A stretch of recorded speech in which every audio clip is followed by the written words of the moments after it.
Шумните хора вещаят смърт на цените на имотите. Въпросът е, делим ли пазара на два сегмента? Строителство, което сега се произвежда, и строителство, което е вторичен пазар и някой продава поради някаква причина. Днес отново съм в град Пловдив, защото почваме да става все по-интересен. Но мисля, че това, което ще кажем, ще бъде релевантно и за град София. Така че, ако ви интересува какво формулира цената на това, което стои зад мене, може да останете до края на видеото, за да разберете всъщност за какво ще се говори. Повечето хора вперват поглед в таксите и разрешителните, които са да може да се произведе един имот. Само, че в конкретния случай, според мен, това, което оскъпява производството му е чакането. Ти какво мислиш? Чакането е много. И отново това е един момент, за който клиентът не си дава абсолютно никаква сметка. Самият факт, че един инвеститор, в случая ние затваряме стотици хиляди, често милиони в даден имот, за да го закупим, но като се мина цялата документална процедура, минава, както и отдеве си говорихме, няколко години. Да. Не става бързо. И хората не си дават сметка за това, че ние сме вкарали едни пари, които тук стоят. Тук е по-тихо, там много. Да, в момента наливат бетон. Наливат бетон момчетата, така е. Така че това, което аз бих казала наистина е, че чакането е един огромен фактор, който е невидим. Защото реално там се говорим за заплати. Повечето хора, в смисъл, ти ако си взел разрешително, да речем 2022, мога да почнеш 2022, обаче ако почнеш да оправиш документите 2022 и почнеш 26-та, един труд ще да плащаш през 22-та, друг труд ще да плащаш през 26-та. Ние затова в предишното видео толкова много засегнахме тия неща. Абсолютно съм съгласна с тебе. Това са онези невидими разходи, които клиентът не вижда. Защото клиентът вижда това и за него той плаща само за това. Я ми кажи докъде сте стигнали тук, така и така сме в сградите, виждам, че вече имате интериорна вратина, между другото, тук подовете изглеждат доста добре вече. Да, в сграда Феникс в момента слагаме мострени интериорни врати, за да може да харесаме най-правилната такава. Подовете на стилки вече са готови, вървим доста напред, имаме довършителни работи и може би до година ще бъдем готови. Не, може би, със сигурност до година ще бъдем готови с издаването на сградата. Коя е най-интересната схема на почта? В момента в сграда Пегас 2080. Хората много я харесват. Имахте и с 1575? 1575 за тази сграда имаме все още такава схема, да. 1575-10, точно така. 15 на предварителен договор, 75 на 15 и 10 на 16. Добре, колко са таксите за тристранка, ако реша... В смисъл, защото има много хора, които го гледат през очите на научността. Така е. Да си поиграем с научността на хората, който е алчен, да може да получи информация, да не се чуди. Тия тук само студентите ми говорят колко им е скъпо и колко им е трудно да произвеждат. Нали? Да. Много харесвам клиентите, които... Колко е таксата за тристранка? 3% е. 3% точно така, да. Това го правим, защото в крайна сметка ние, за да направим новите договори, имаме административни разходи, юристите не се ангажират с нови договори. И както в видеото, което снимахме януари месец, ти бях казала, стараем се да спреме тези прекупвачи да купуват масово жилища.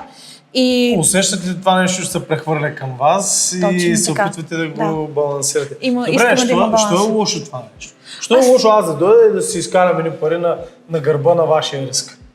Защото ти го каза, на гърба на нашия риск. Да, обаче аз какъв е? като вляза с парите, аз пропорционално разпределям риск. Вие сте окей да вляза на риск 20% и аз влизам на риск 20%. Точно така, ние сме окей да влезеш на риск 20%, но за това и ти слагаме такса, когато искаш да излезеш от този риск. Поне и вие също спечелите. Абсолютно да.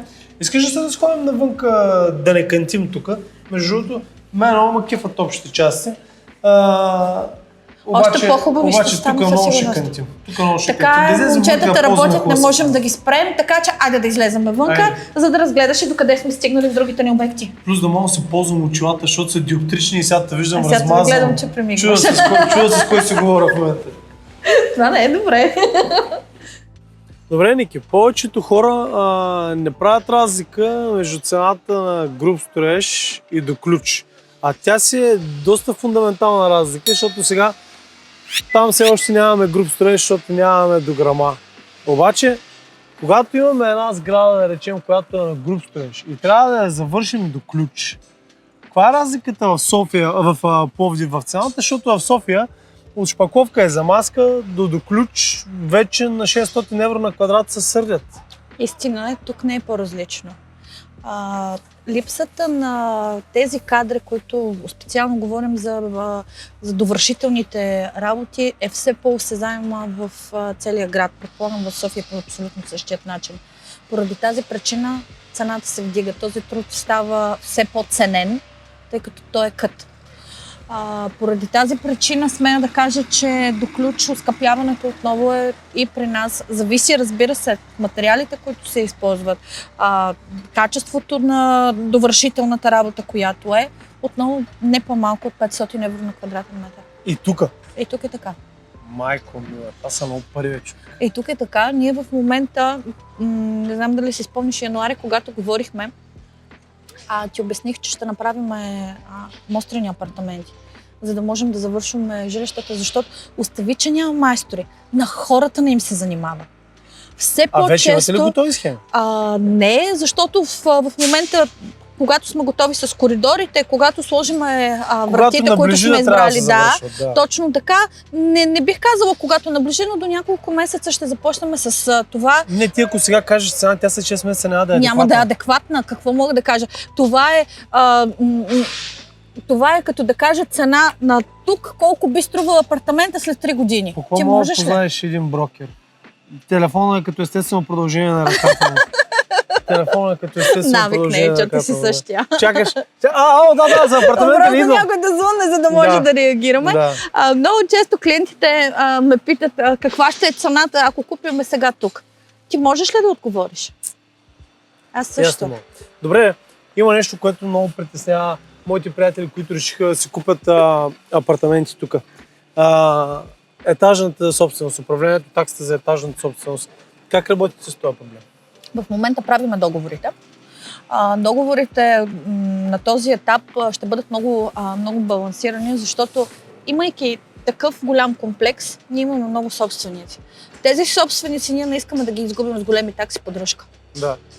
Това е най-логичното, което искаме да направим. Ние нормални такси поддръжка, така че хората да могат да си ги позволят, за да не бягат от комплекса. Той като е купил вече апартамента, не е така, той може да го продаде. Не е точно така. Да, не е точно така, не е чу. Трябва да помислите как да направите малко по-такова, да не са шашките много хора. В момента юристите работят по този въпрос, като ние самите сме направили проучване в целият град. Как стои въпроса с таксите поддръжки. Аз съм чувала, че в София има комплекси с огромни такси, които така се равняват на няколко стотин евро месечна такса. При нас няма да е така. В различен град. Да те вода към офиса да ми покажеш малко разпределение. Айде. Обаче през това време, докато отиваме, понеже моя канал се опитвам да правя evergreen видеа в него. Тоест аз не искам да правя видео шок, ужас, днеска купи или утре ще умреш или нещо такова. Искам да правя видеа, които и след 2 години като ги отвориш да може да извадиш стойност от тях. Абсолютно. И ако не се промени драстично законодателството, има някои сравнително, така да се каже, evergreen съвети при покупка на зелено. Ти като бивш брокер и сега брокер водиш ли се между? Водя се брокер, разбира се. Моята работа е малко по-различна. Брокера на заплата е домашна котка, така че не си точно брокер. Да, обаче... Истинския хъслър брокера, той си е на комисионничка, няма сигурност. Да, ама ето, това трябва да успокоява хората, че при мен продажбата не е на всяка цена. Да. Ти, когато дойдат при тебе, ти не ги напъваш на всяка цена. Не ги напъвам. Аз никога не съм работила по този начин в интерес на истината. Кое според тебе трябва да гледа един купувач като сигурност, когато купува оная дупка е там и да се надява, че ще стане примерно като това тук? Доста са нещата, които трябва да гледа.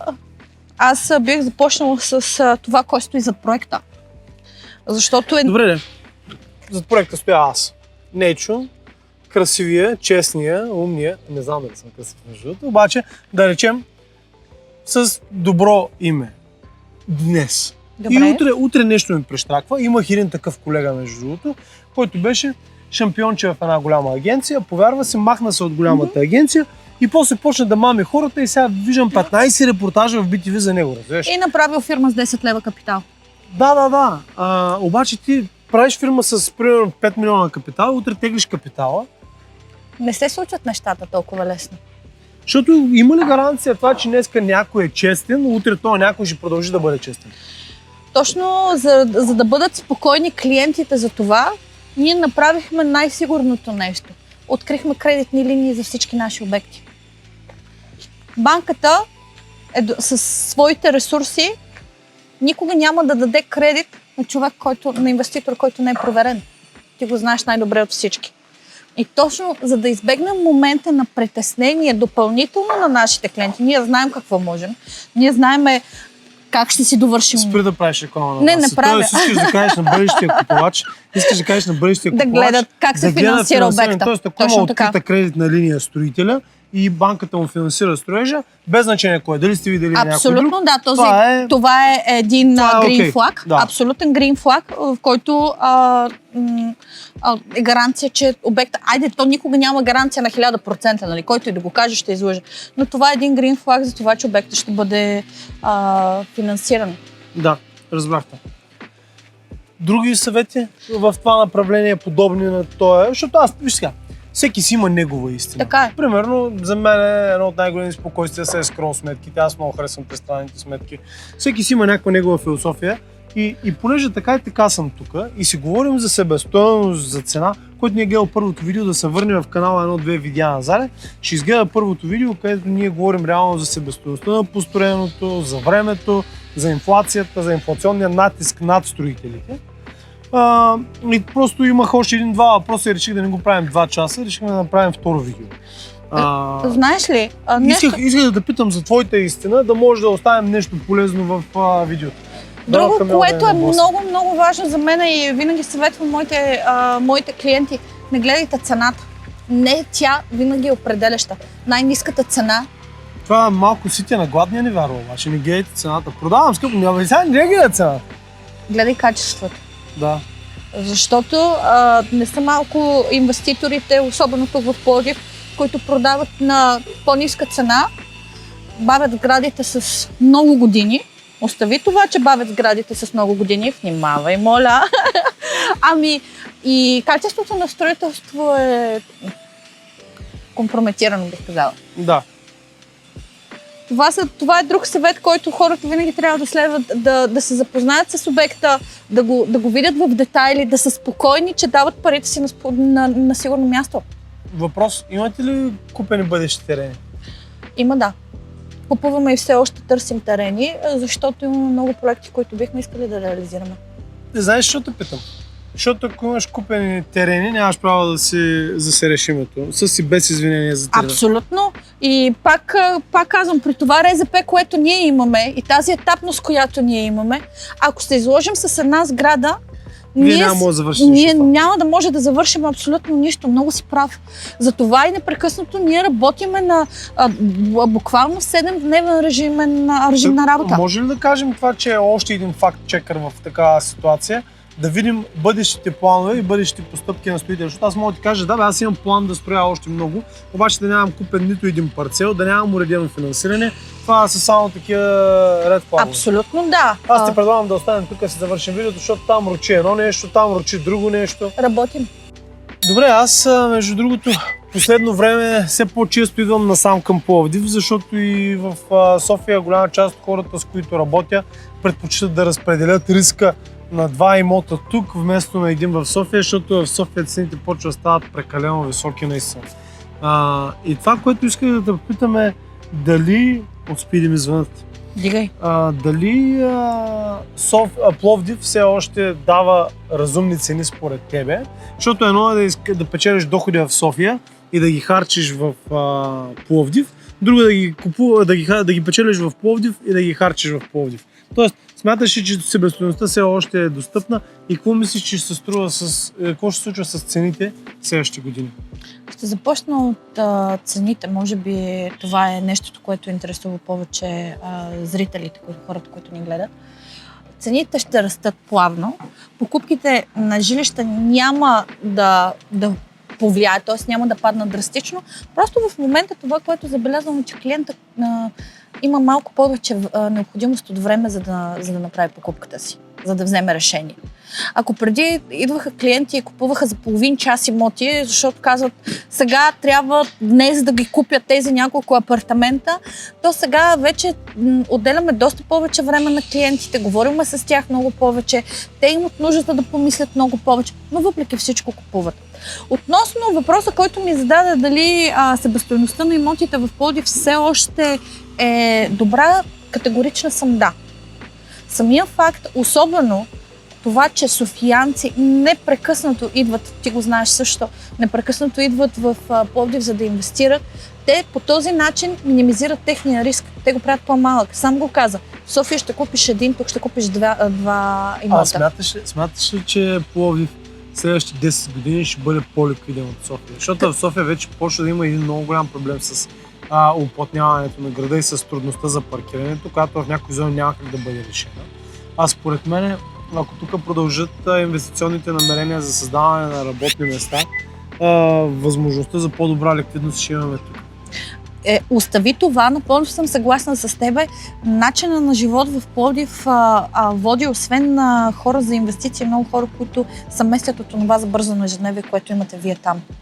Тук сме малко, казано на жаргон, пловдивски айляк. Живеем по-спокойно, животът е доста по-балансиран, разстоянията не са толкова големи и някакси все повече хората намират Пловдив за по-привлекателно място за живеене. Особено тези, които работят ремонтната работа. Следиш ли какво става с банките? Непрекъснато следя какво става с банките, защото ние трябва да сме апдейтнати какво се случва. Ти виждаш ли, че банките имат два доста интересни продукта за енергоефективните сгради, дават възможност за лихва 2,1. Точно така. И в същото време пък за страхливите има продукт, който е с 10 години фиксирана лихва на 3%. Именно. Зная... Който иска кредит да звънне, там услугата е безплатна. И рекламата е безплатна. Не, казвам го, защото хората си мислят, че за това взимаме пари. Не. Обаче в крайна сметка ние правим доста добри условия за нашите клиенти в нашите кредити. И за мен това е пък една благоприятна светлина от страна на банката, че банката ти дава 10 години фиксиран ресурс, т.е. тя не се притеснява, че ще стане нещо. Точно. Точно така. Аз не вярвам, че кредитите ще се променят много в следващите 10 години. Все още ние държиме едни от да не кажем, може би най-добрите европейски лихви, които са. Така че хората все още имат възможност да взимат кредити спокойно. Да те питам един въпрос като за финал. Питай ме. Защо нямате още мострен апартамент? Защото не сме готови с коридорите, пък искаме всичко да е лъскаво и чисто. Мострен апартамент. Ето ти повод да дойдеш отново след няколко месеца. Виж сега, нека да не е само един. Направете поне 2-3, да може да има, защото вие ще имате 3 типа довършване, не? Даже може би повече. В момента размишляваме над това. В момента се предоговаряме с подизпълнители, които да се занимават с това. Така че ние работим по създаването на тези апартаменти. Просто още... камерата за Извинявам се. Просто все още не сме ги реализирали. Okay. Но ето ти повод отново след няколко месеца да дойдеш. Партерчета ли ще направите мострени, защото те трябва да се продадат последни? Не, ще направим, мисля, че първи жилищен етаж. Ако някой иска, примерно влезе в мострени и се влюби в него, каже, искам да го купа, ще му го продадете? Той сигурно вече е продаден. Кой знае. Има и предвид, че сграда Феникс е продадена на 75%. Добре. Малко са жилищата, които имаме за продаване. Искаш да кажеш нещо за финал? Освен, например, последвайте ме, абонирайте се. Такива инфлуенсърски неща. Аз съм далече от инфлуенсърството. По-скоро ние сме от Алиекспрес и от Алибаба, бяха уния сайти. Бих посъветвала хората, когато купуват имоти, да не мислят емоционално, да мислят рационално и да изгледат видеята, които сме записали, защото тогава ще си дадат сметка за това, какво стои за тези стени, които те според тях купуват. Виждаме се. Приятно.